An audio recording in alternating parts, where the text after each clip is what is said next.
Sphere का volume 4/3 पाई R cube कैसे derive होता है बिना इंटीग्रेशन के। इंटीग्रेशन का इस्तेमाल हम नहीं करेंगे। देखो इसको कैसे करते हैं। मान लो स्फीयर है, ठीक इस स्फीयर के साइज का अगर मैं एक सिलेंडर एज्यूम करूं, यानी कि उसका रेडियस कितना हो जाएगा आर, उसकी हाइट कितनी हो जाएगी 2r, ठीक है ये होगा। और इसके अंदर एक उल्टा कोन में एज्यूम करूं जिसका बेस रेडियस होगा r और हाइट कितनी होगी r, यानी कि इसका एंगल 45 डिग्री हो जाएगा, ठीक है। कोन का एंगल मेरा 45 डिग्री हो जाएगा, ठीक है।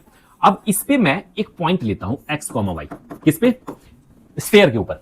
तो इस सर्कल का इक्वेशन क्या बनेगा, इस सर्कल का इक्वेशन बनेगा मेरा x square plus y square is equal to r square, x square is equal to r square minus y square, ठीक है। अब देखो एक्स वाई और आर है क्या, अगर मैं इस लेवल पे इस चीज को स्लाइस कट कर दूं तो क्या होगा कि मेरे पास 3 सर्कल आएंगे। एक स्फीयर के लेवल पे सर्कल बनेगा, मिड वाला येलो वाला, एक मेरा कोन के लेवल पे सर्कल बनेगा, ये बीच वाला सबसे छोटा वाला सर्कल, और एक सबसे बड़ा वाला सर्कल बनेगा जो सिलेंडर के लेवल पे बनेगा, ठीक है। सिलेंडर के लेवल पे जो सर्कल बनेगा उसका रेडियस है आर, ठीक है। स्फीयर के लेवल पे जो सर्कल बनेगा, चूंकि इसका कोऑर्डिनेट x, y है तो इसका रेडियस आएगा x, ठीक है। और कोन के लेवल पे जो सर्कल बनेगा उसका रेडियस क्या होगा, ये 45 डिग्री एंगल है, तो ये हाइट ही इसके बराबर आएगी। ये हाइट मेरी y है, देखो इसी पे ये पड़ रहा है ना, तो ये x, y कोऑर्डिनेट है, तो इस पॉइंट का हाइट जो है y है, तो यही y जो है इसके केस में यहां तक का डिस्टेंस बन जाएगा, यानी कि मेरा कोन के लेवल पे जो सर्कल बनेगा उसका मेरा रेडियस y आएगा। तो अब कहने का मतलब क्या है, अगर मैं इसमें पाई से मल्टीप्लाई कर दूं, ठीक है, माइनस पाई, तो ये पाई एक्स स्क्वायर क्या हो गया, एरिया ऑफ स्फीयर हो गया, is equal to area of cylinder minus area of cone हो गया, ठीक है। अब हम क्या करते हैं, हम स्फीयर को निकाल के अलग कर देते हैं, इसको अलग कर देते हैं। ये क्या है, ये सिलेंडर में से कोन का वॉल्यूम कटा हुआ है, ठीक है, कोन का वॉल्यूम कटा हुआ है, बाकी सब सॉलिड सिलेंडर है, और ये मेरा स्फीयर हो गया, ठीक है।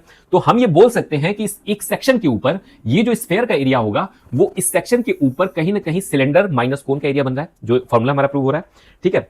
और एक थ्योरम है जिसके हिसाब से ये होता है कि अगर एक हाइट पे दो अलग अलग बॉडीज हैं, उनका क्रॉस सेक्शन एरिया अगर सेम है तो हम उसका वॉल्यूम सेम मान सकते हैं, ठीक है, क्योंकि area area area area add करते हैं तो हमारा वॉल्यूम बनता है।